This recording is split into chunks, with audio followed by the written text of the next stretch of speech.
আর এই দুনিয়াতে কেউ কোনো ব্যক্তি গ্যারান্টি দিতে পারবে না যে আমি তোমার সাথে বিশ্বস্ত থাকবো, কিন্তু ঈশ্বরের বাক্য বায়দা করে ঈশ্বর বলছে যে আমি তোমাকে ত্যাগ করিব না, আমি তোমাকে ছাড়িব না, আমি তোমার সঙ্গে সঙ্গে আছি। হালেলুয়া। ঈশ্বরের বায়দা কত বড় পাওয়ারফুল আছে যে ঈশ্বর বলছে আমি তোমাকে সাহায্য করব।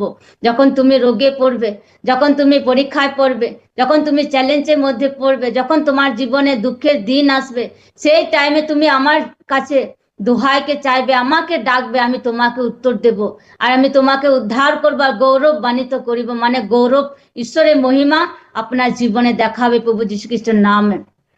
লোকরা ঈশ্বরের প্রতি বিশ্বাস রাখুক।